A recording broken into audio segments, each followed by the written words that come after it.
Assalamualaikum warahmatullahi wabarakatuh. Kita berjumpa kembali dalam mata kuliah pendidikan anak dengan hambatan penglihatan. Ini adalah pertemuan ke-9. Setelah kita melewati UTS, maka kita akan melanjutkan materi ini dengan pembahasan dampak hambatan penglihatan terhadap perkembangan kognitif. Tentunya kehilangan penglihatan baik semuanya ataupun sebagian akan sangat berdampak pada kemampuan dan perkembangan kognitif seorang anak. Coba sekarang kita lihat kepada slide yang kedua, bagaimana kehilangan penglihatan baik sebagian ataupun sepenuhnya ini bisa berdampak langsung terhadap kemampuan kognitif seseorang. Area pertama yang terdampak adalah tingkat keanekaragaman pengalaman.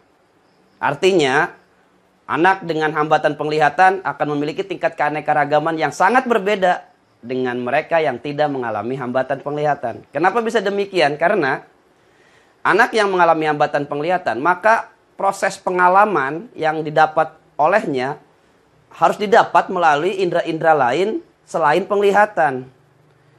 Dengan pendengaran, dengan perabaan, ataupun indera lain yang memang masih bisa digunakan untuk memperoleh segala sesuatu proses pengalaman dalam hidupnya. Bisa dibayangkan bahwa proses-proses tersebut tidak terjadi dengan mudah dan tidak seinstan dibandingkan dengan mereka yang masih mempunyai penglihatan. Kurang dari 1 detik ketika kita bisa melihat mobil, maka kita sudah mencatat di otak kita, sudah merekam bagaimana bentuk mobil, warnanya yang berbeda-beda, mereknya yang berbeda-beda. Bayangkan kalau anak dengan hambatan penglihatan, sebelum mereka mengeksplorasi semua mobil itu, sebelum mengeksplorasi seluruh bentuk mobil, bahkan harus bertanya tentang warnanya. Bahkan mungkin harus bertanya tentang mereknya. Baru mereka akan mendapatkan pengalaman utuh dari mobil itu. Jadi intinya, indera-indera lain yang masih digunakan untuk proses mendapatkan pengalaman, walaupun memang masih bisa, tapi prosesnya tidak secepat dan seinstan ketika menggunakan penglihatan. Sehingga kehilangan penglihatan ini membuat mereka mengalami keterbatasan yang signifikan dalam proses memperoleh pengalaman.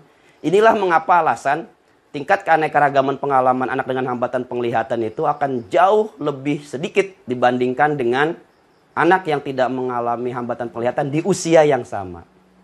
Mereka perlu mendapatkan pengalaman ini dengan cara yang berbeda, bukan mengandalkan penglihatan. Penjelasan yang pertama seperti itu. Lanjut kepada slide yang ketiga. Masih memperkuat bagaimana penjelasan tingkat keanekaragaman pengalaman ini bisa sangat signifikan terdampak.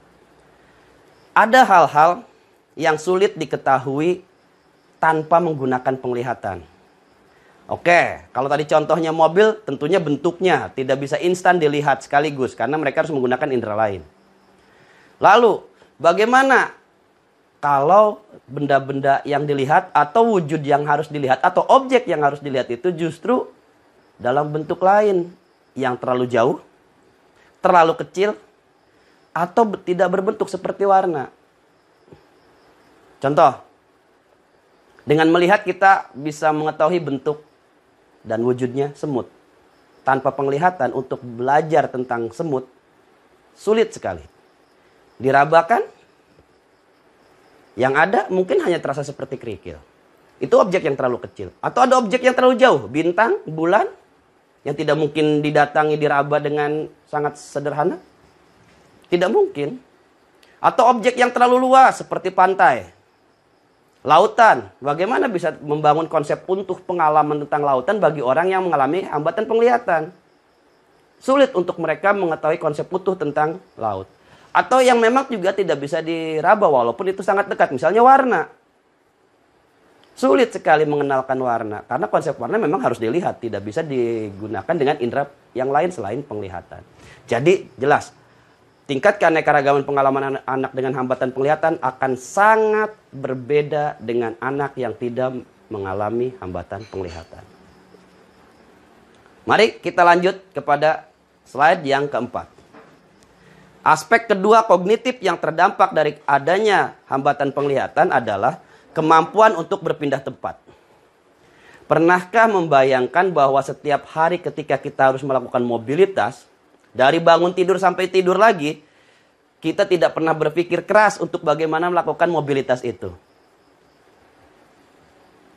Oke, sebagai contoh hari ini saya harus pergi ke kampus, kemudian sore nanti harus pulang lagi dari kampus. Rutenya sudah terbayangkan, kendaraan yang digunakan juga sudah terbayangkan. Bagaimana proses melakukan itu pun juga sudah terbayangkan. Dan ketika dilaksanakan itu juga bisa dilaksanakan dengan mudah. Beda halnya dengan mereka yang mengalami hambatan penglihatan. Untuk melakukan proses berpindah tempat atau mobilisasi ini, atau mobilitas ini, maka mereka butuh keterampilan khusus yang dinamakan orientasi mobilitas sosial dan komunikasi. Tanpa kemampuan ini, mobilitas mereka akan sangat terhambat. Jika seseorang mengalami hambatan dalam mobilitas, maka tingkat kognitifnya pun akan terpengaruh. Kenapa? Pengalaman mereka juga pasti akan sangat terbatas. Karena mereka akan mengetahui dan belajar tentang dunia ini pada skup yang akan lebih kecil dan sempit. Tidak seluas kita yang mudah sekali untuk melakukan mobilitas. Jadi, termasuk dalam hubungan sosial pun, mereka akan sangat mempunyai keterbatasan. Berikutnya, aspek yang ketiga. Pada slide berikutnya ini kita bisa melihat bagaimana dampak hambatan penglihatan akan sangat berpengaruh terhadap interaksi dengan lingkungan. Kenapa bisa demikian? Kondisi dan kemampuan seseorang dalam melakukan interaksi dengan lingkungan akan sangat ditentukan oleh kemampuan penglihatan. Karena sebenarnya interaksi dengan lingkungan itu banyak terjadi melalui visual. Kalau tidak ada visual, maka ada hambatan besar dalam melakukan interaksi dengan lingkungan. Orang yang tidak memiliki penglihatan atau anak yang dengan hambatan penglihatan akan memiliki kemampuan yang terbatas. Karena mereka akan sangat lambat dalam memahami lingkungan di mana ia berada. Apa yang ada di sekitarnya, siapa saja orang-orang yang ada di sekitarnya, benda apa saja yang ada di sekitarnya, bagaimana situasi lingkungan sekitarnya. Dan akhirnya mereka pun akan lambat dalam menentukan bagaimana cara saya menempatkan diri yang sesuai dengan kondisi lingkungan di mana saya berada. Kita bisa pahami bahwa seorang yang akan bisa bertahan dengan kondisi lingkungan itu adalah orang yang tahu di mana lingkungan yang berada dan bagaimana cara menghadapi lingkungannya itu. Anak dengan hambatan penglihatan perlu stimulasi khusus dan latihan khusus serta pembelajaran khusus untuk bisa memahami lingkungan di mana dia berada. Termasuk dalam proses interaksi dengan lingkungan sosial, dengan orang-orang di sekitar. Makanya jika anak yang mengalami hambatan penglihatan ini kesulitan dalam menentukan sikap yang sesuai dengan prinsip-prinsip dan norma-norma sosial, maka kemungkinan besar mereka masih harus mendapatkan bimbingan dalam mengembangkan keterampilan sosial. Karena kita sendiri semuanya tahu bahwa keterampilan sosial itu dipelajari dengan cara melihat kemudian meniru apa yang dilakukan orang lain, mana yang sesuai dengan norma-norma, mana yang tidak. Dan ini tidak mudah dipelajari oleh anak dengan hambatan penglihatan karena mereka butuh belajar secara khusus melalui orientasi mobilitas sosial dan komunikasi. Saya kira 3 aspek penting yang harus dibahas dalam perkuliahan ini sudah saya sampaikan. Jadi ada 3 area tadi yang terdampak langsung oleh hambatan penglihatan. 3 area kognitif yang betul-betul terdampak sebagai akibat dari adanya hambatan penglihatan. Mudah-mudahan bisa dipahami.